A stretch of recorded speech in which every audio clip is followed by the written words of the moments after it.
దేవుని వాక్యం చూద్దాం. అందరూ కూడా పరిశుద్ధ గ్రంథంలో నుండి దైవ సేవకులు అందరూ సేవకులను ఉద్దేశించి మరి ఈ ప్రసంగాలు చేసుకున్నాం.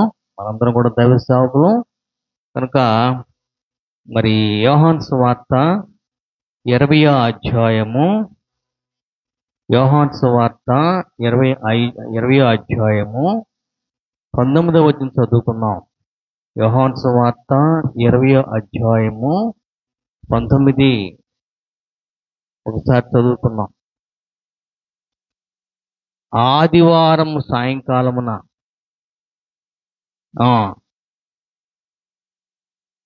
ఇంటి తలుపులు మూసి కూర్చుని ఉండగా యేసు వచ్చి మధ్య నిలిచి, మీకు సమాధానము కలుగును గాకని చెప్పాను.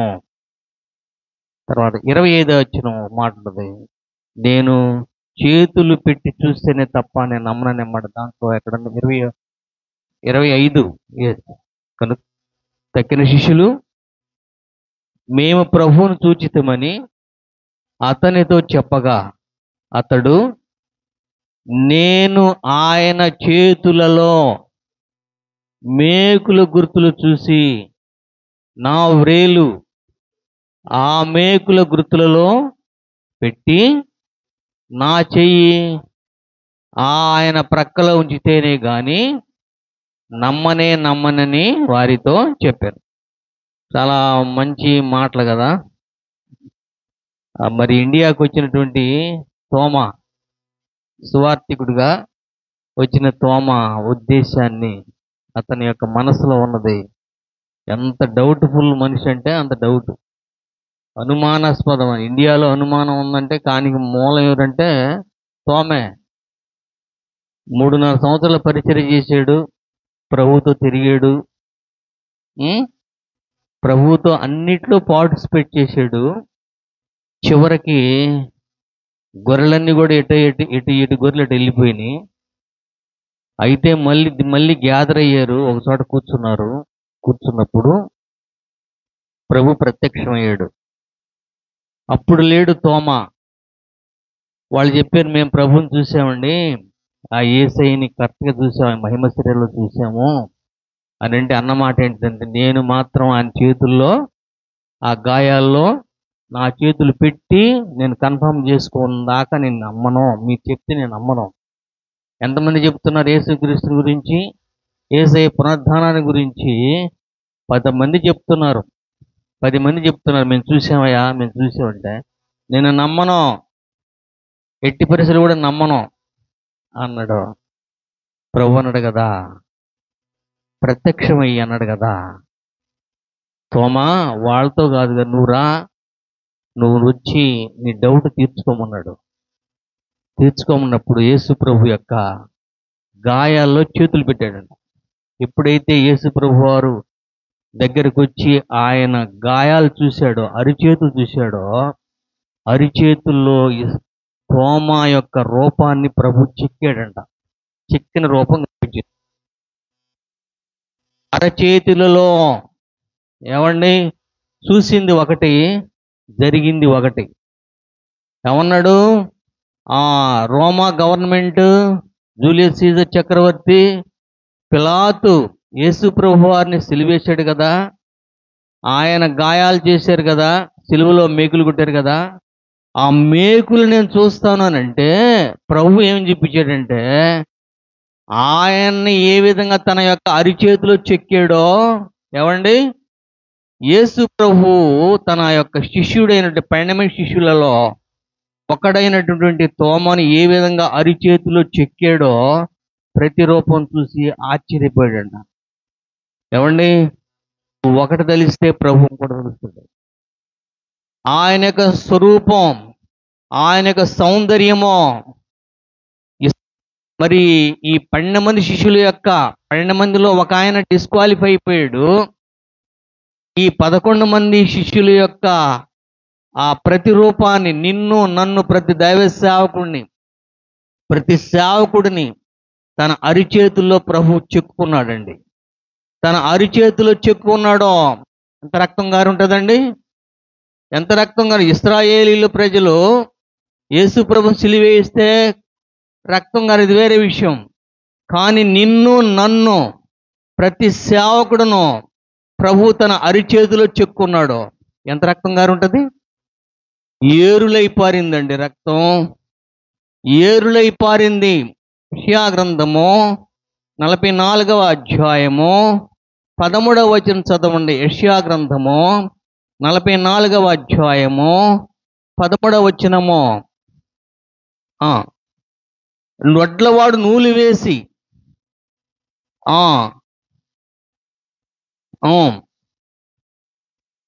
ముద్దులు పెట్టి దాన్ని రూపించును మందిరములో.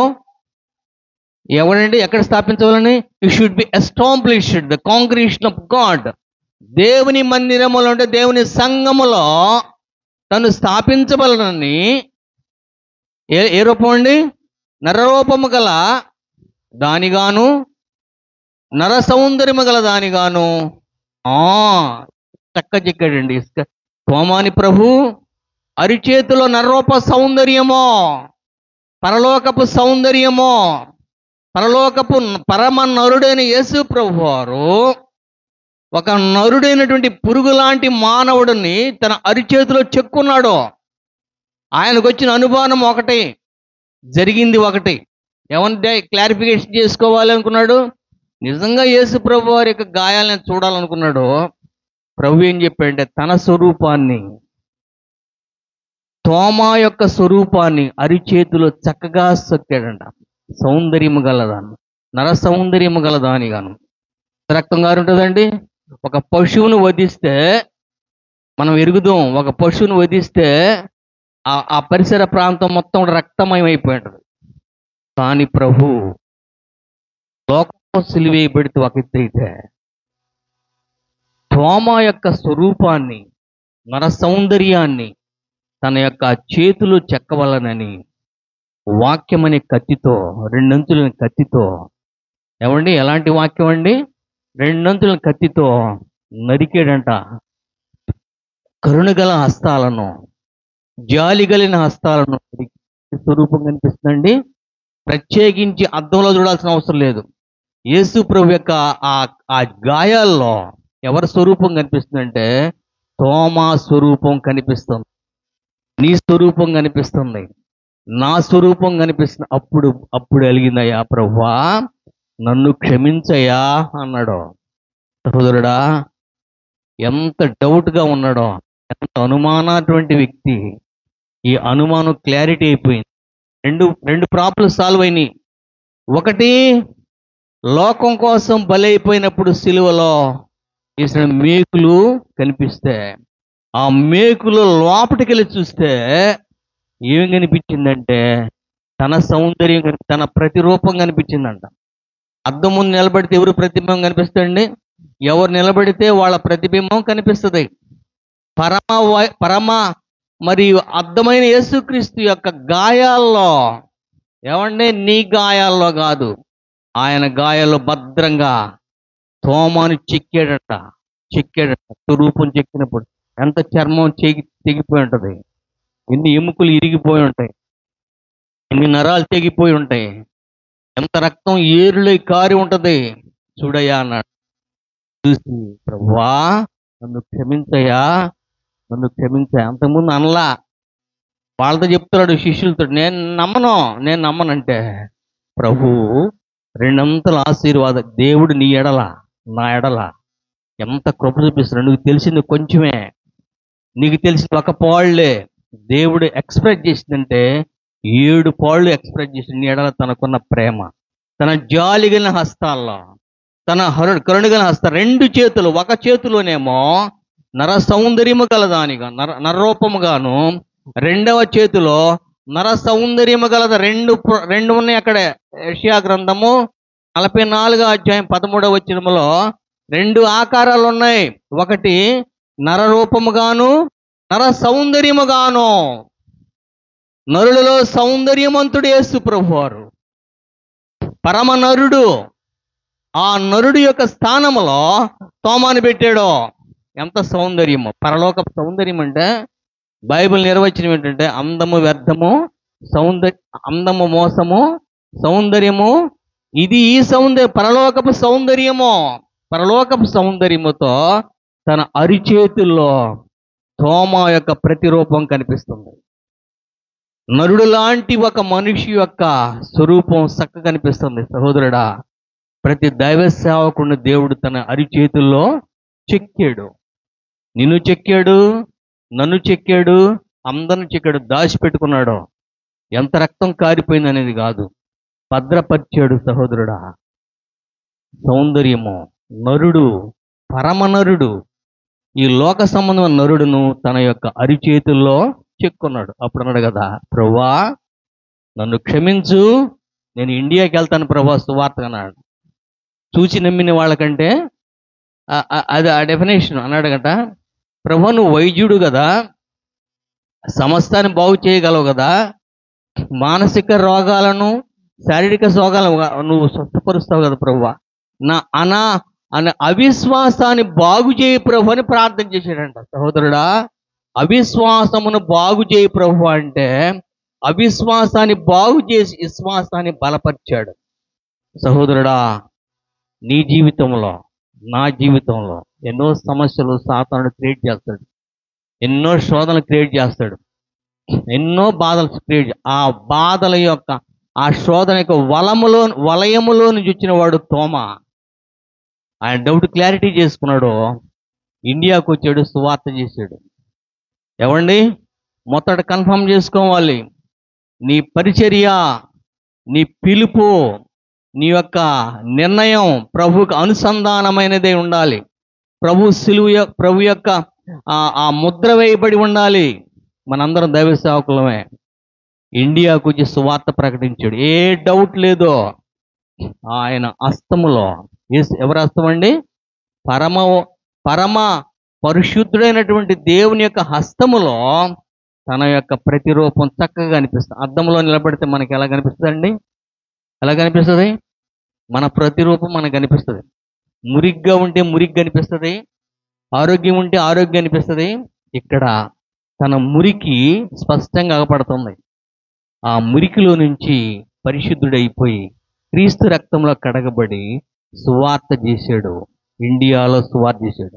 కనుక కన్ఫామ్ ఏంటంటే 2 సర్టిఫికేట్లు. ఒకటి నరరూపముగాను నర సౌందర్యముగాను వడ్లవాడు కార్పెంటరు ఏ విధంగా ఉలితో ఆ చెక్కుతాడో, ఒక మొద్దుని చెక్కి శుభ్రంగా చేసి ఏ విధంగా చేస్తాడో మనం ఎరుగుతాం కదా.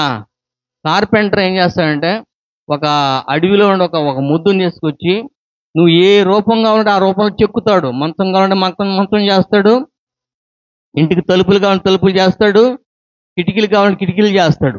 కానీ ఈ పరమ కార్పెంటర్ యేసు ప్రభు వారు తోమని తన చేతుల్లో చెక్కున్నాడు. ఎంత రక్తం కారిందో తెలుసా అండి? ఎంత రక్తం కారిందో తెలుసా? ఇశ్రాయేల్ ప్రజల కోసం, లోకం కోసం సిలువేయబడటం ఒక ఎత్తు అయితే, తోమాని తన యొక్క చేతులు చెక్కటానికి ఎంత రక్తం కోల్పోయాడో, ఎంత రక్తం కోల్పోయాడు నీకోసం సహోదరుడా. అదే పద్ధతిలో తోమాని ఆ మద్రాసులో పొడిచేరు పొడవమన్నాడంట. నన్ను పొడవమన్నాడంట. పేతురున్నాడంట, యేసు ప్రభుని ఎలా సిలువేశారండి? ఈ విధంగా సిలువేశారు కదా, తల్ల కిందులో సిలువేయమన్నాడంట. ప్రతి ఒక్కళ్ళ యొక్క 11 మంది యొక్క ప్రతిరూపాలు, 11 మంది యొక్క రూపాలని యేసు ప్రభు యొక్క ఆ జాలిగిన హస్తములో చక్కగా దేవుడు చెక్కాడంట. పరలోకములో నిన్ను చెక్కాడు. ఏమండి, అంత మాత్రమే కాదు, ప్రభు అన్నాడట, అంత మాత్రం కాదు తోమా, పరలోకము నూతన యెరూషలేము ఉన్నది కదా, 12 గుమ్మాలు ఉన్నాయి కదా, 12 పునాదులు ఉన్నాయి కదా, ప్రతి పునాదిలో 12 పునాదుల మీద 12 అపోస్తుల పేర్లు పెట్టాను, నీ పేరు కూడా ఉన్నది చూడు అన్నాడట. ఎవరి పేరండి? అంత మాత్రమే కాదు, నేను ఎంత ప్రేమ కలిగివాడినో తెలుసా? ఇక్కడ చెక్కటమే కాదు, ఇక్కడ చెక్కబడిన ప్రతిదీ కూడా it should be engraved in the throne of God in heaven itself. పరలోకములో నూతన యెరూషలేము ఉన్నది కదా, పరలోకం కడతా 12 గుమ్మాలు ఉన్నాయి కదా, 12 పునాదులు ఉన్నాయి కదా. ప్రతి పునాది మీద 12 పునాదుల మీద 12 పేర్లు రాశాను, చెక్కాను. అక్కడ కూడా చెక్కాను అన్నాడ. ఎక్కడ రాయబడింది? మొట్టమొదట అతని స్వరూపము యేసు ప్రభు యొక్క దయగలిగిన హస్తాలో చెక్కబడింది. రెండవ తన పేరు నూతన యెరూషలేములో, పరలోకములో, గుమ్మములో. ఏమండి? పునాదులు 12 పునాదులు, 12 పునాదులు. ఒక పునాది మీద తోమా పేరు పవిత్రమైన అక్షరాలతో రాయబడింది. స్వచ్ఛమైన అక్షరాలు, పరిశుద్ధమైన అక్షరాలతో రాయబడిందంట. తల మెరిసిపోతుందంట. ఏమండి? నైట్ ఏదైనా ఫంక్షన్ జరుగుతుంటే ఏదన్నా పేరు రాస్తే ఎలా కనిపిస్తుంది? అందా ఒక స్పష్టంగా అన్ని సైలెంట్గా ఉన్నప్పుడు, అంతా డార్క్గా ఉన్నప్పుడు ఒక మంచి పేరు ఒక లైట్ల మీద కనిపిస్తున్నట్టు ఉంటుంది. అంత తల మెరిసిపోతుంది కదా. చూడు తోమా అన్నాడు. తోమా చూస్తే, ఓపెన్ చేస్తే పరలోకంలో ఉన్న 12 పునాదుల్లో ఒక పునాది మీద ఎవరి పేరు రాయబడిందంటే తోమా పేరు చెక్కాడంట. ఏమండి? దేవుడు ప్రేమ కలిగినవాడు. మొట్టమొదట ఆయన రూపాన్ని అరిచేతిలో చెక్కాడు. రెండవది అతని పేరు పరలోకములో పునాదుల మీద చెక్కాడు. సహోదరుడా, ఎంత ధన్యత! ఎంట్రన్స్ కాగానే నీకు కనిపించేది తోమా పేరు. పరలోకంలో ఎంట్రన్స్ కాగానే కనిపించేది తోమా పేరు. అబ్రహాం అన్నాడంట, ప్రభువా, నీ విశ్వాసులకు తండ్రిని కదా, నేను నీ స్నేహితుని కదా, మరి నా పేరు ఎక్కడ రాస్తావా అని అడిగాడు. అన్నాడండి, నేను నీ స్నేహితుడు కదా, నీ సృష్టికర్త కదా, నీకు స్నేహితుని కదా, మరి పైగా విశ్వాసులకు తండ్రిని కదా, ఇశ్రాయేలు పరిశులకు మూల పురుషుడు కదా, ముస్లింకి మూల పురుషుడు కదా, అన్యులకు మూల పురుషుడు కదా, అంత ర్యాంకు నాకు ఇచ్చావు కదా, మరి నా పేరు పరలోకంలో ఉందా అని అడిగాడంట. అంటే ప్రభు అనంటాయా, పరలోకంలో పరదేశం ఒక ఊరు ఉంది, ఆ పరదేశం మీద నీ పేరు పెడతాను, అబ్రహాము రొమ్ము అని పేరు పెడతాను అన్నాడు. ఏమండి? అబ్రహాము రొమ్ము పరదైసు, దాని పేరు పరదైసు. దానికి పెట్టిన పేరు ఏంటంటే అబ్రహాము రొమ్ము. ఏమండి? తల్లి తన బిడ్డలు ఎక్కడ చేర్చుకునిద్ది? రొమ్ములో చేర్చుకుంటుంది. అబ్రహాము 4 వర్గాల వాళ్ళను, 4 రకాలైన ప్రజలను తన రొమ్మును చేర్చుకున్నాడు. ఆ ప్లేస్ ఎక్కడ రాయబడిందంటే పరదేశ్ యొక్క పేరు అబ్రహాము రొమ్ము. అలాగే తోమా యొక్క పేరు ఎక్కడ రాయబడిందంటే 12 పునాదులు కలిగిన ఒక పునాది మీద ఆయన పేరు రాయబడి ఉన్నది. ఎంత సర్టిఫికేట్! గొప్ప స్థిరపరచుకుంటున్నాడు. నీ ఇండియా వెళ్ళాలంటే నాకు కన్ఫర్మేషన్ కావాలి. నేను అక్కడ బలైపోతాను, నో ప్రాబ్లం. నీకోసం బలైపోతాను, నో ప్రాబ్లం. కానీ నన్ను కన్ఫర్మ్ చేసుకోవాలి. ఒక్కటే తెలిసి వీళ్ళకి, నేను గాయాల్లో చేతులు పెట్టి చూస్తుంటే నమ్ముతున్నానని అనుమానస్తుడని మీరు తెలుసుకుంటున్నారు. కానీ వాస్తవానికి అది కాదు. నేను నిర్ధారణ చేసుకుంటున్నాను. నా పిలుపు కన్ఫామో లేదో, నన్ను దేవుడి సేవకు పిలిచాడో లేదో, నేను దేవుని సేవకున్నో కాదో నేను కన్ఫర్మ్ చేసుకుంటున్నానని దేవుడి దగ్గర 2 దీవెనలు పొందాడు. ఇంకొక దీవెన తెలుసా? జీవ గ్రంథములో తన పేరు రాయబడినది. ఎన్ని చోట్లండి? జీవ గ్రంథములో తళతళ మెరిసిపోతుంది ఆయన పేరు. పరలోకములో పరిశుద్ధమైనటువంటి ఆ యొక్క పేరు కావచ్చు. శుభ్రంగా అనుమానాన్ని కడిగేసాడు దేవుడు.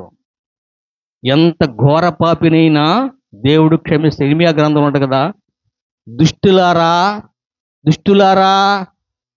దుష్ట ప్రజలారా, విశ్వాసఘాతుకులారా, మీ అవిశ్వాసం నేను బాగు చేస్తానన్నాడు. బాగు చేశాడు అవిశ్వాసాన్ని బాగు చేసి బలపరిచి ఇండియాకి సువార్థికుడుగా పంపించాడు. మూడోది ఎక్కడంటే జీవగ్రంథం ఓపెన్ చేయంగానే ఎవరి పేరు ఉందండి? తోమా పేరున్నది. ఎన్ని చోట్ల రాయబడింది? మొట్టమొదట జాలిగిలిన హస్తములో తన రూపాన్ని చెక్కాడో, ఎంత రక్తం కారిందో తెలియదు.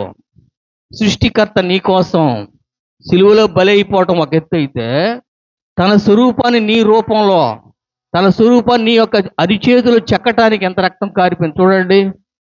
అంతెందుకండి, మనకి దెబ్బ తగిలితే డాక్టర్ గారు ఓపెన్ చేస్తారు, ఎంత రక్తం కారిద్ది చెప్తామా?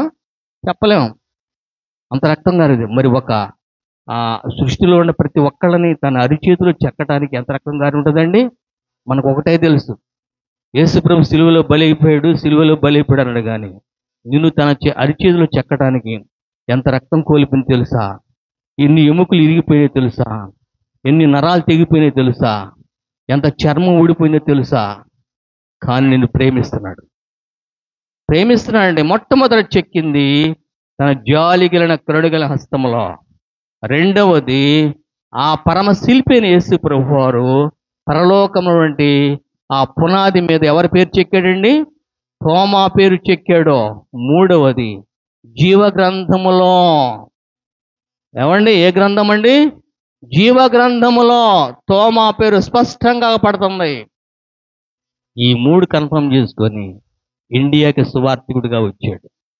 కానీ ప్రభు అన్నాడు కదా, ఒక్కసారి నేను జీవ గ్రంథంలో పేరు రాస్తే అది నేను తుడిపేయలేను, అది నేను నా వల్ల కాదు అంటే, తోమా ప్రభునంట, ప్రభువా నీ గాయపడిన చేతులతో నన్ను చెక్కేవు కదా, నేను ఇండియాకు సువార్తకి వెళ్తాను ప్రభు అన్నాడు. కానీ ఇస్కరియోతు యోధా తన పేరు తనే తుడిపేసుకున్నాడు. ఏమండి, దేవుడు కనికరం కలిగి తోమాడల దేవుడు ఎంత ప్రేమ కలిగినాడో, ఇస్కరియోతు యోధా మీద కూడా దేవుడు ఎంత ప్రేమ కలిగిన వాడు. కానీ ఇస్కరియోతు యోధా ఏం చేశాడు? తన చేతులతోనే, ఎక్కడయ్యా నువ్వు జీవగ్రంథం రాయొద్దని చెప్పి ఇసుక మీద రాసుకున్నాడంట. ఎక్కడ రాశాడండి? ఇసుక మీద రాసుకున్నాడంట పేరు. ఎవరు చెప్పారండి? ఇసుక మీద రాసుకున్నాడా? స్వార్థికుడు కాలేదు, దేవుని సేవకుడు. అంటే 3.5 సంవత్సరాలు చేసిన పరిచయం అంతా ఫెయిల్ అయిపోయింది. సహోదరుడా, దేవుడిని 3 విధాలుగా చెక్కాడు. ఒకటి, కరుణగలను తన చేతుల్లో నేను చెక్కాడు. సౌందర్యం గల నరరూప సౌందర్యమో, నువ్వెంత సౌందర్యం కదండి కలిగిన వాడు అండి. క్రీస్తుని కలిగిన ప్రతి ఒక్కళ్ళు సౌందర్యవంతులే. క్రీస్తులో ఉన్న ప్రతి ఒక్కళ్ళు కూడా సౌందర్యవంతులే. చక్కగా చెక్కాడంట. రెండవది, పరలోకములో పునాదుల మీద చెక్కాడు. మూడవది, జీవగ్రంథములో పేరు చెక్కాడు. అది ఎవరి వల్ల కూడా తుడిపేయటం ఆయన రాశాడంటే ఎవరు కూడా తుడిపారు, ఆయనే తుడిపారు. ఆయన తుడపడం ఏం చేత కాదు. నా దగ్గరికి వచ్చి ఎంత మాత్రమును నా వద్ద రావద్దు పోవా అని అనడం, ఆయన తుడిపేయలా. ఇస్కరియోతు యోధా తుడిపేసుకొని ఇసుక మీద రాసుకున్నాడంట. సహోదరుడా, నీవు నేను అందరం కూడా సేవకులమే. దేవుడు మన ఒక వాగ్దానాన్ని బట్టి పిలిచాడు దేవుని సేవకి. అయితే ఈ సేవలో ఎన్నో శ్రమలు వస్తాయి, బాధలు వస్తాయి. శ్రమ దినమున నీవు కృంగినడల నీవు చేతకాని వాడివి అవుదువో. కనుక ఒకప్పుడు బాధపడ్డాడు, ఇప్పుడు కన్ఫర్మ్ చేసుకున్నాడు, ఇండియాకి వచ్చాడు. ఇండియా సువార్త మొత్తం కూడా తడిపేసేసాడు. నీకు ఎన్ని సర్టిఫికెట్లు ఉన్నాయి? ఇక్కడ 3 సర్టిఫికెట్లు ఉన్నాయి. ఒకటి, అరిచేతులు యేసు ప్రభువు ఓపెన్ చేయగానే